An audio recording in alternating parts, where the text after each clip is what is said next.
stood in the grand hall of the Galactic Council station and watched the species enter through the tall doors. The humans had finally arrived.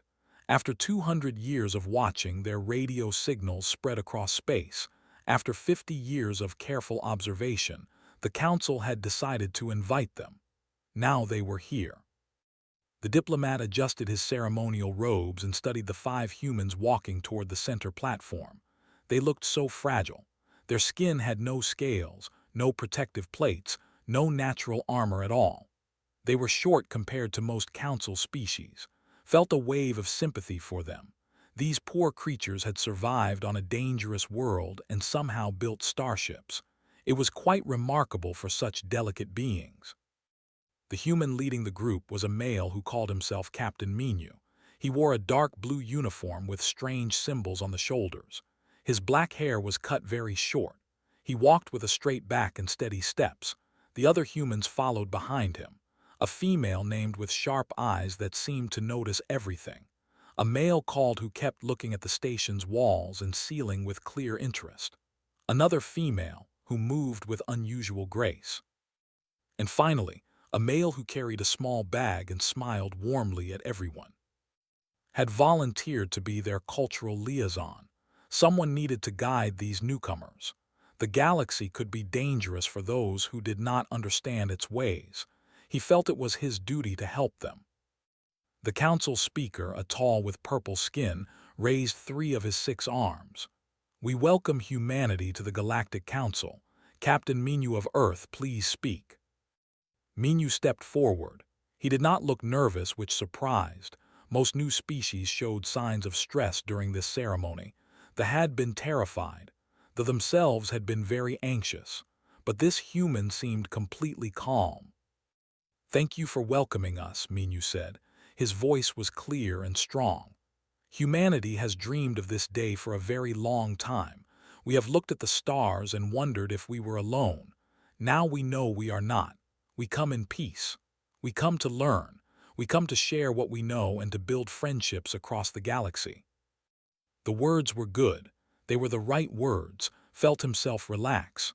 Perhaps these humans would be easy to guide after all. "We know we are young compared to your civilizations," Minu continued. "We know we have much to learn, but we also know that every species has something valuable to offer. We hope to prove ourselves worthy of standing among you." The council members made various sounds of approval. Noticed that Minu did not bow or lower his head like most species did. Humans apparently kept their heads up. It was probably a cultural thing. He would need to teach them proper diplomatic posture later. After the ceremony approached the human group. "Greetings," he said in standard Galactic. I have been assigned as your cultural liaison." Minu smiled and extended his hand, had read about this gesture. He reached out and grasped the human's hand. It was warm, very warm, much warmer than skin. The grip was firm but not painful. "It's an honor to meet you," Minu said. "We're grateful for your help." "Your world is classified as a Class 9 death world," said gently. "You must have faced many hardships. The Council wants to ensure you integrate smoothly into galactic society." The human female made a short sound that might have been a laugh. "Death world, that's dramatic." "It is the technical classification," explained. "High gravity, dangerous weather patterns, aggressive fauna, regular geological instability. Most species would not survive there for long." "We call it home," said with a shrug. Over the next few hours, learned more about the humans. They had only achieved faster-than-light travel 40 years ago. Their planet, Earth, had a gravity 20% higher than galactic standard. They breathed an atmosphere rich in oxygen, which was mildly toxic to many species. Their bodies operated at temperatures that would cause fever in most beings. But what interested most was their history, or rather, what they did not say about their history. "Your planet is unified under a single government?" he asked during the evening meal. "Yes," Minu confirmed. "The United Earth Council was formed 83 years ago. And before that? Before that, we had many separate nations. Minyu said carefully. Nodded. That is common. Most species unify before reaching the stars. How did your nations unite? Through trade agreements, cultural exchange. There was a brief silence. The humans exchanged glances. It's complicated, finally said. Did not push. He would learn more as they spent time together. He had been assigned to join them on a diplomatic mission to the Outer Rim, a trade negotiation with the collective. It would be a perfect opportunity to teach them about galactic customs.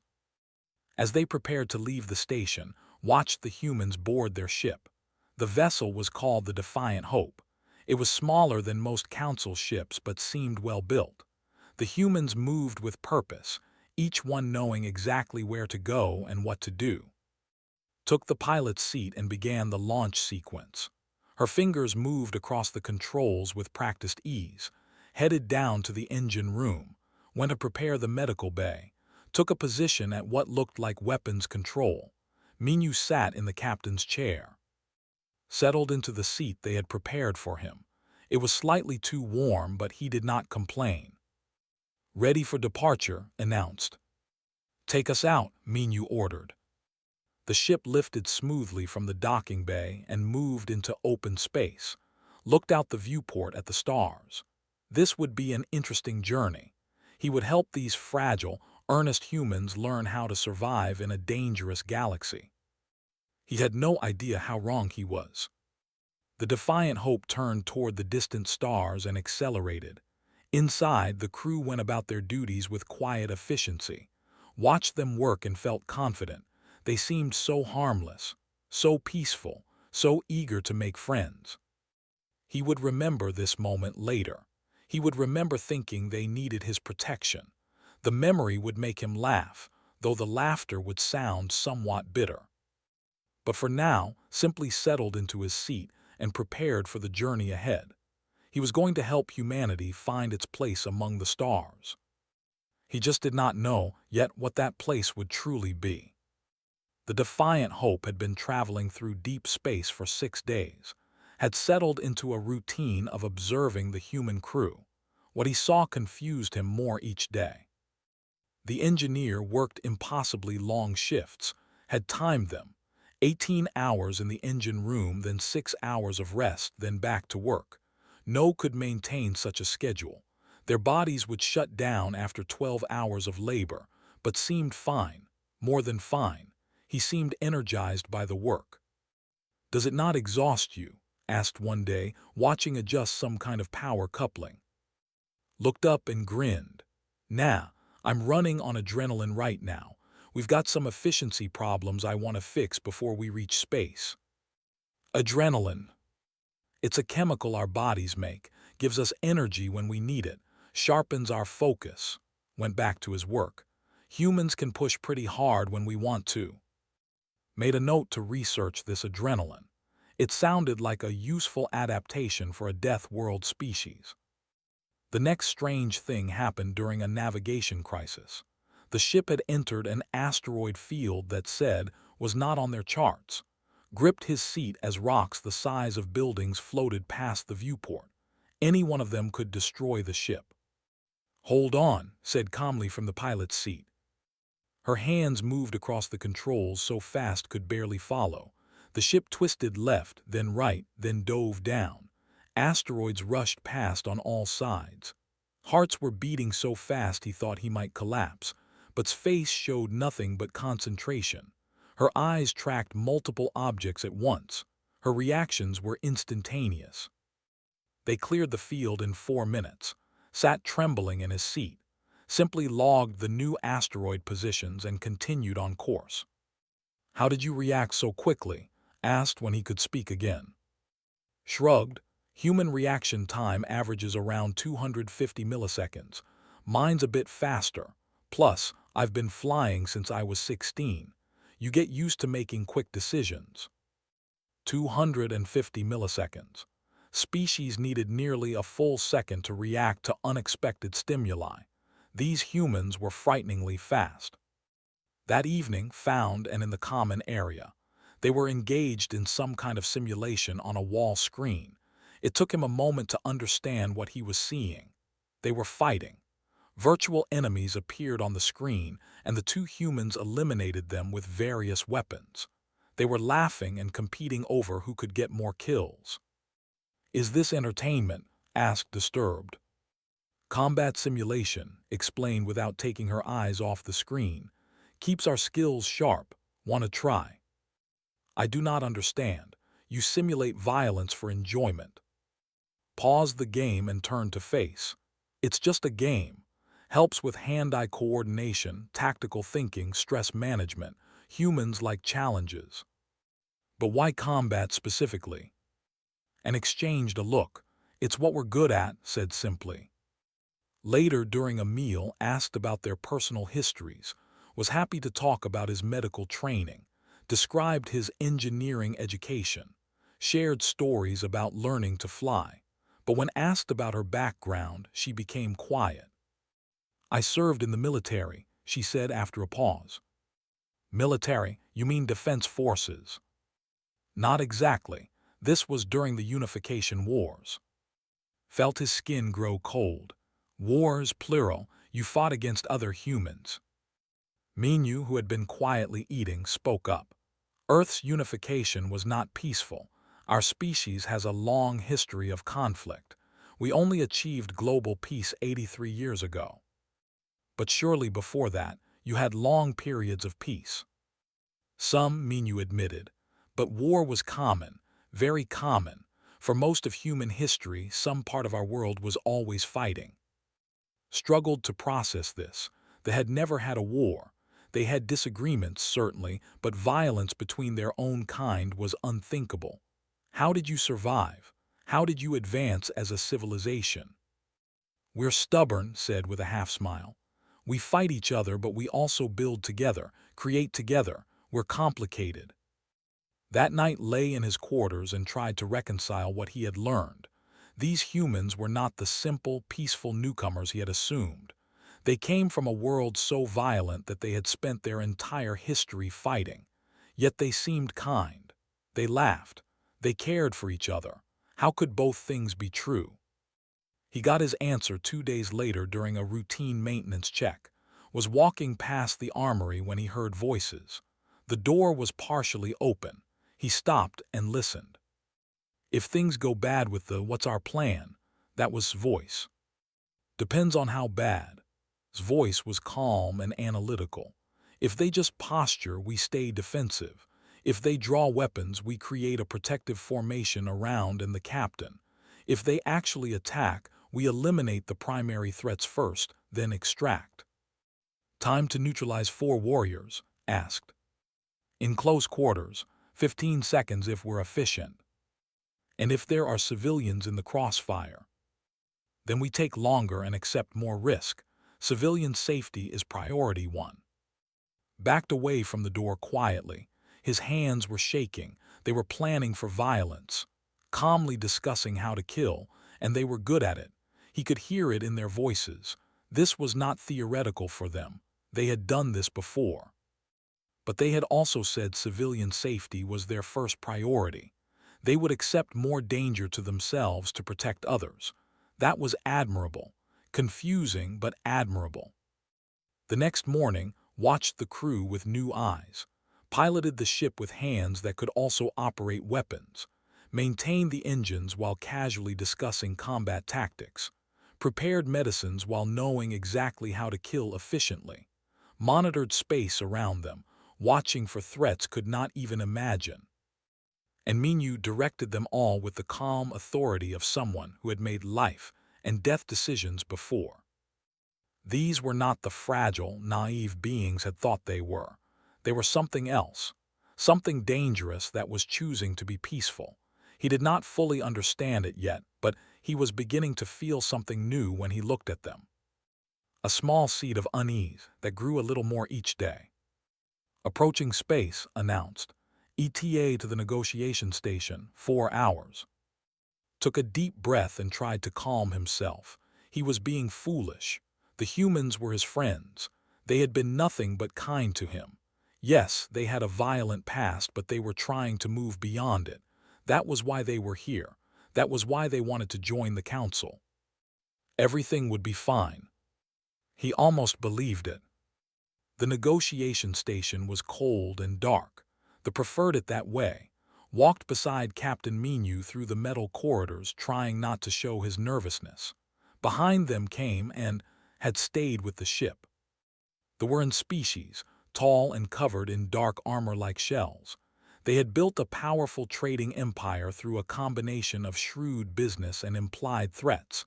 Most species found them intimidating. Certainly did. Remember, he whispered to Menu, the value directness but consider eye contact aggressive. Keep your voice level. Do not show emotion. Understood, Menu said quietly. They entered the negotiation chamber. 5 waited there, standing in a semicircle. Each one was over 2 meters tall. Their razor-sharp mandibles clicked together as the humans approached. Their multiple eyes watched every movement. The lead was Caldor. He was the largest of the group. Humans, he said in a voice like grinding stone, you wish to establish trade routes through our space. Yes, Menu said. We offer technological exchange and favorable trade terms. Your species is new, unknown. Why should we trust you? Because trade benefits both parties. We have nothing to gain from deception. Or leaned forward. Nothing to gain. Your kind comes from a death world. Death are always hungry, always wanting more. Saw Menu's jaw tighten slightly, but his voice remained calm. We seek mutual prosperity. Prosperity, or made a clicking sound that might have been laughter. Your ship is small. Your species is weak. You have no leverage here. The other began to move, spreading out to surround the human delegation. His breath caught in his throat. This was going wrong. They were known to become violent when they sensed weakness. We came in good faith, Menu said. His voice was still level, but something in his posture had changed.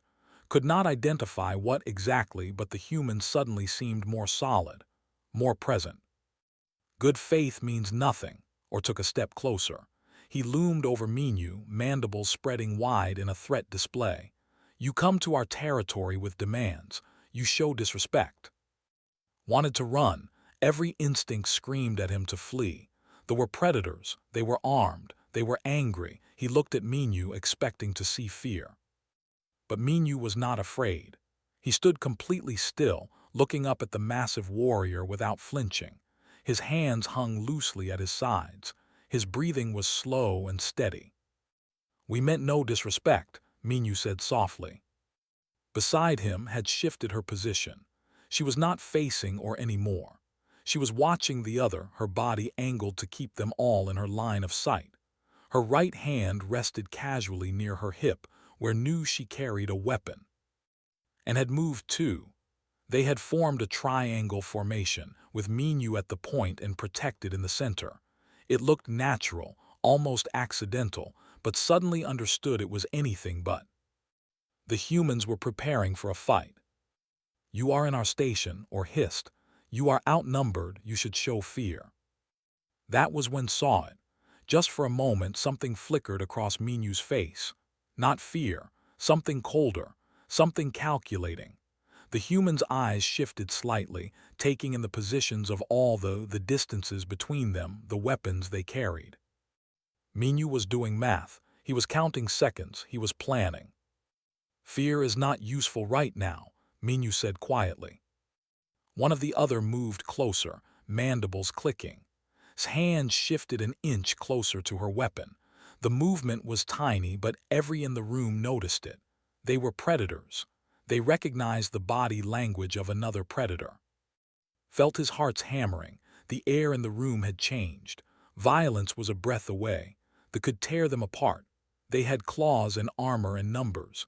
The humans were smaller, softer, seemingly defenseless. But they were not acting like prey. His eyes were flat and cold, stood balanced on the balls of his feet. Hands hung ready at his sides, and Menu looked up at the massive warrior with the calm expression of someone solving a problem. For the first time, wondered who was really in danger in this room. Or must have wondered the same thing. His mandibles slowly closed. His posture shifted back slightly.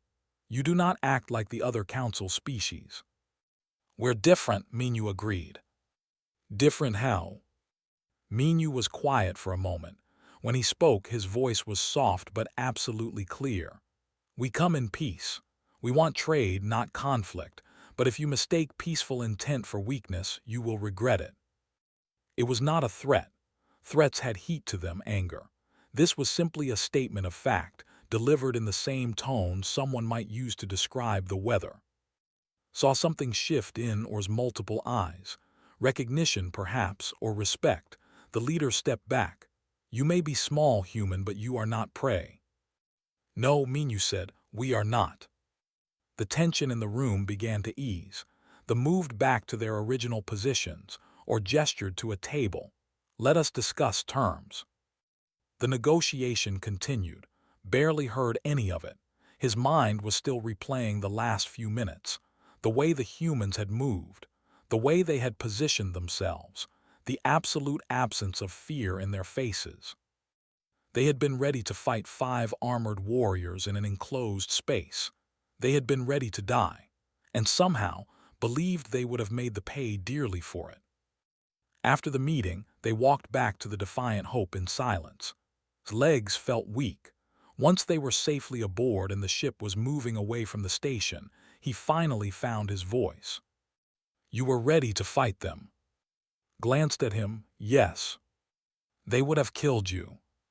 "Maybe," said, "probably not all of us, though." "How can you be so calm about it?" Minyu sat down and rubbed his face. He suddenly looked tired.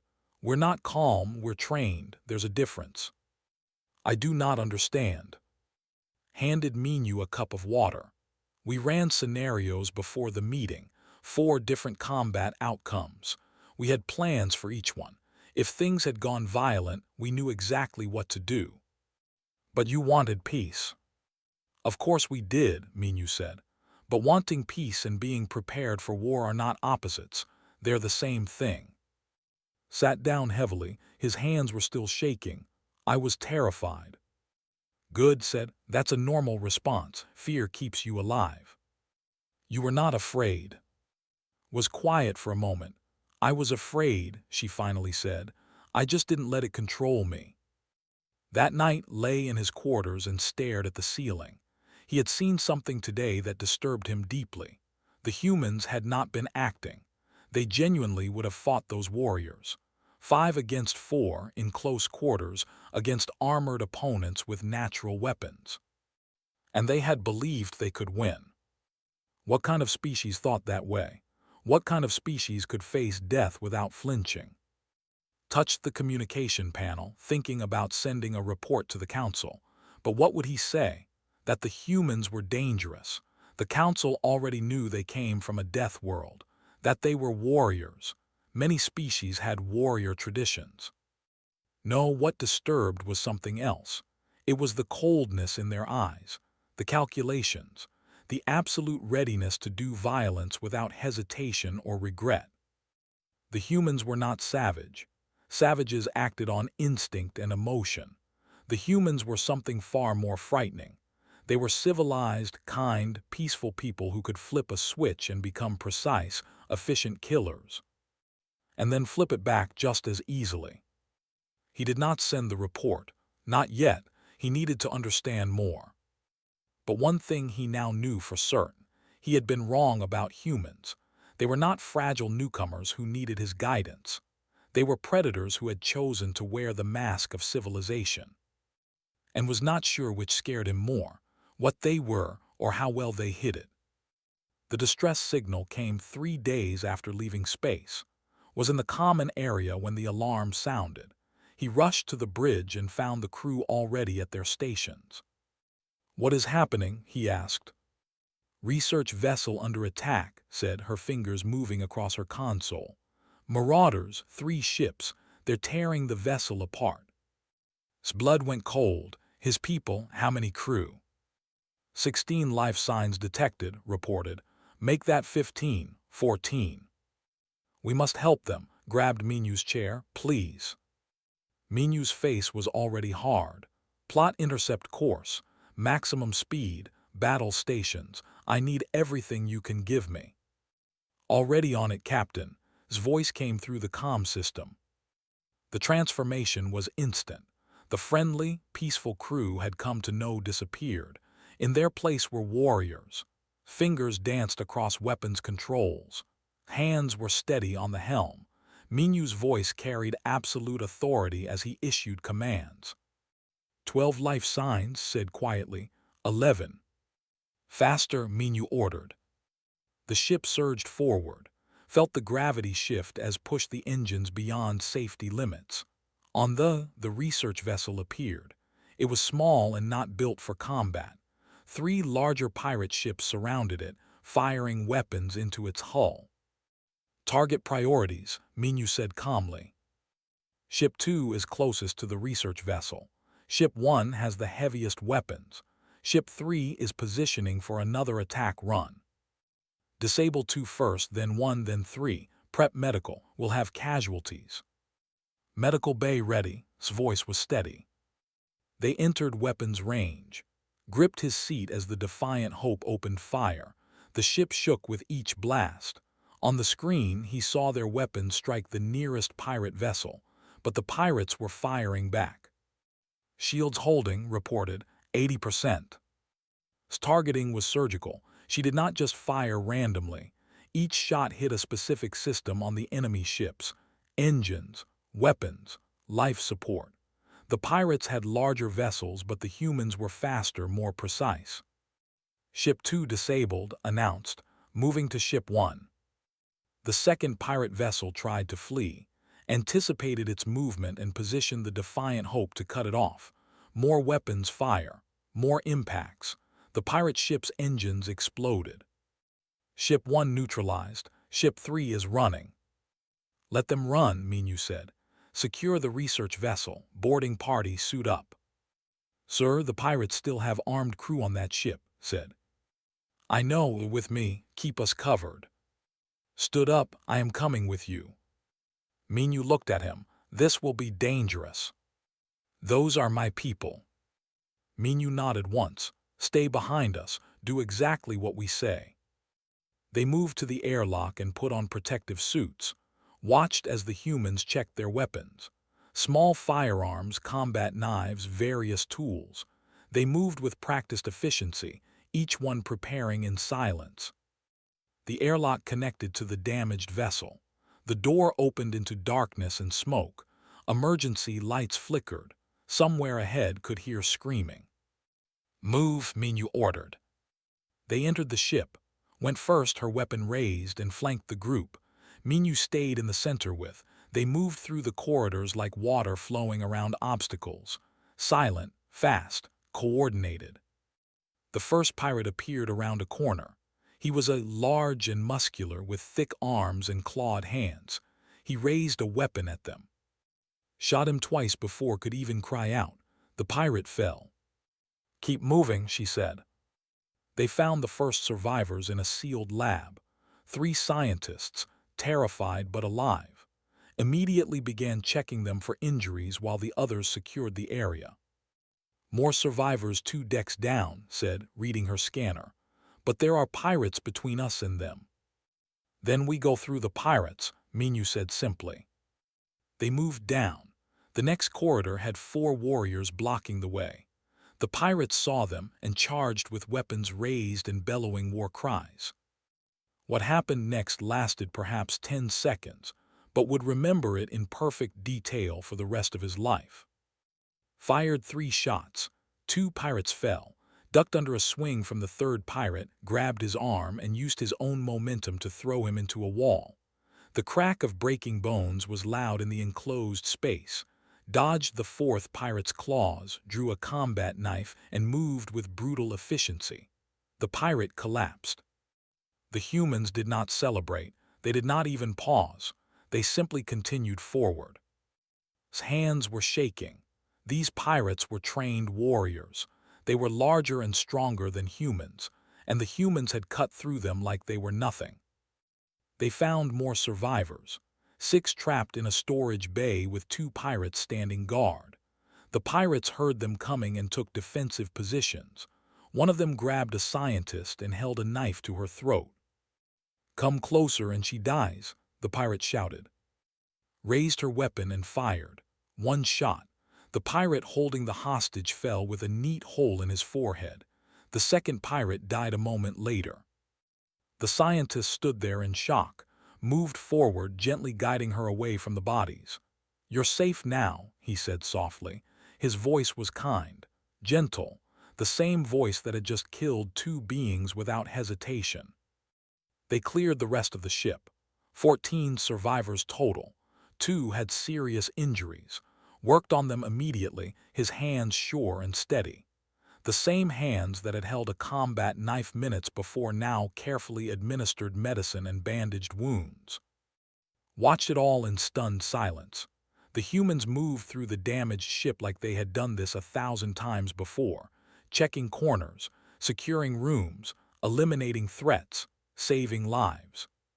When they returned to the Defiant Hope with the survivors, found a quiet corner and sat down. His entire body was shaking. One of the rescued approached him.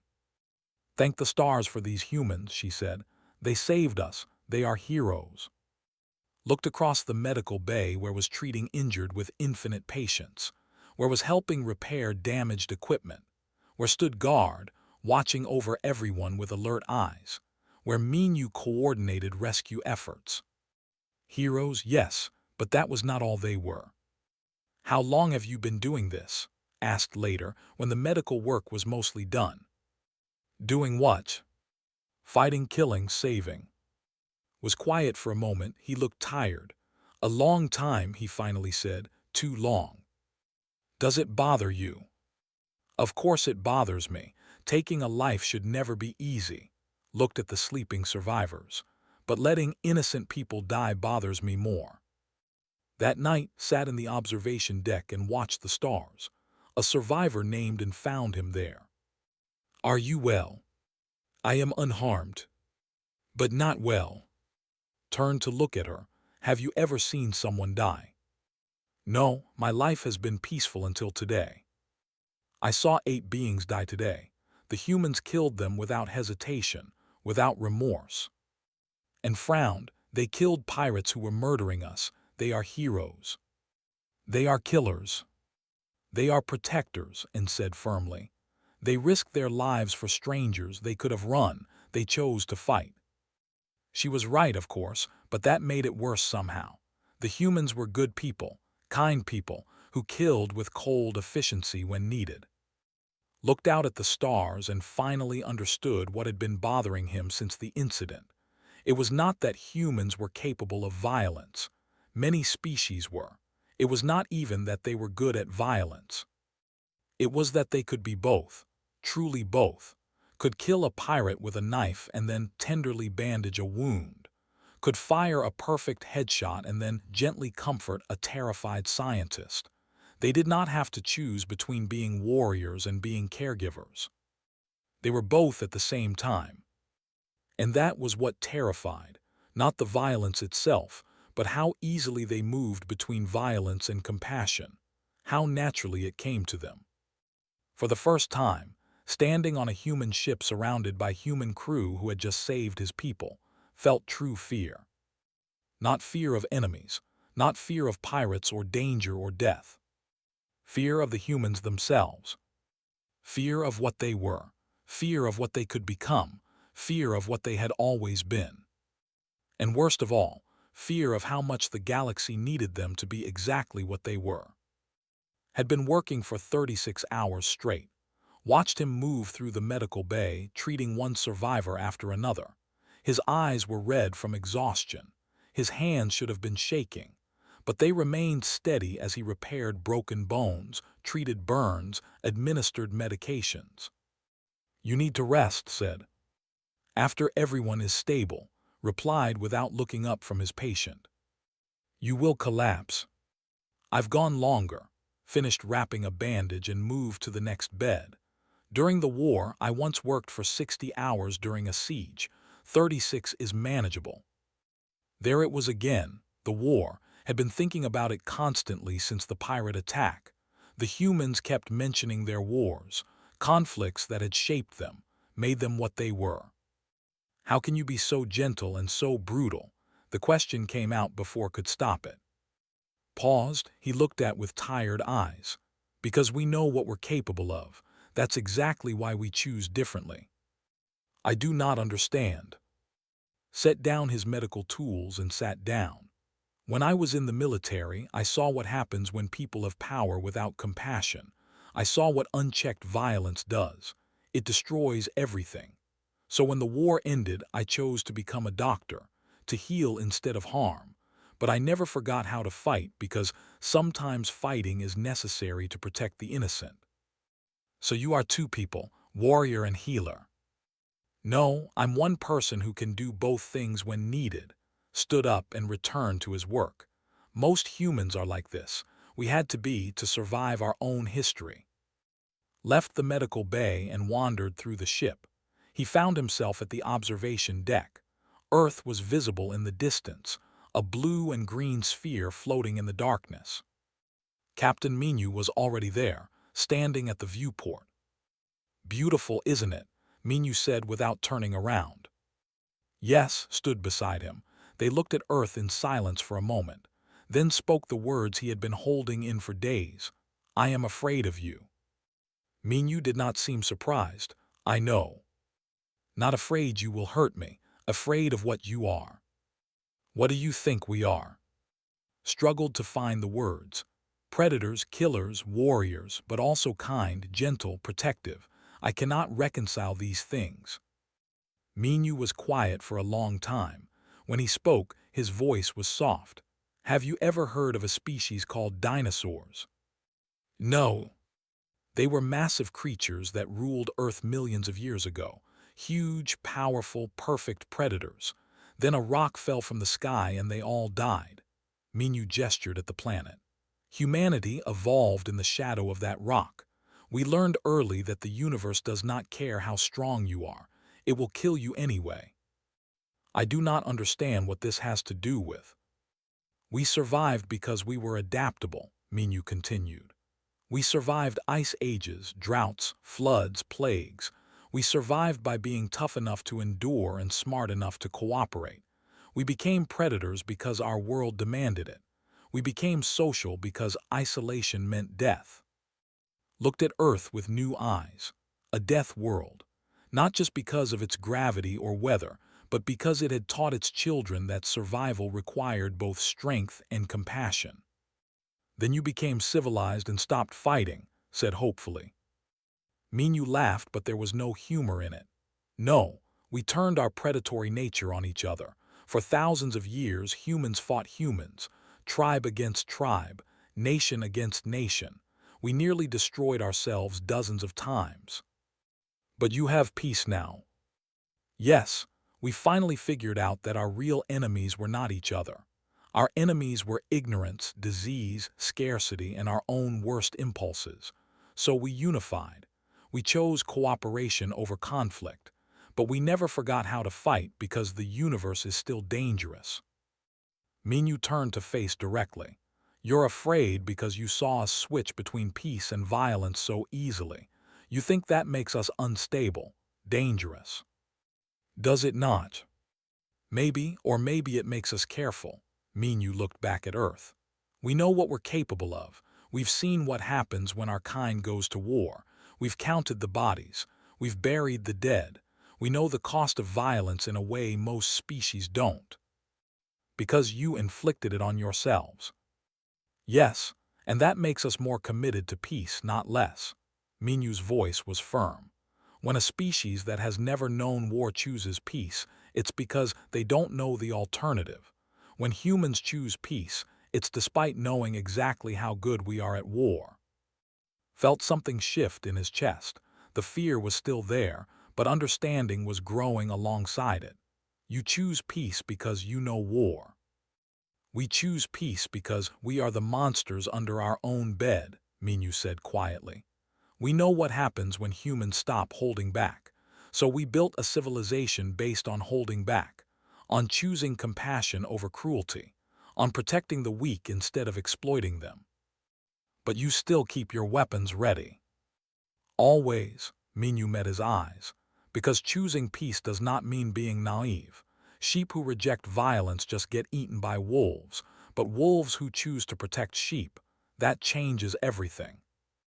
They stood in silence looking at Earth, thought about everything he had seen, the humans training for combat, their readiness at the negotiation, their efficiency against the pirates, their gentleness with the survivors.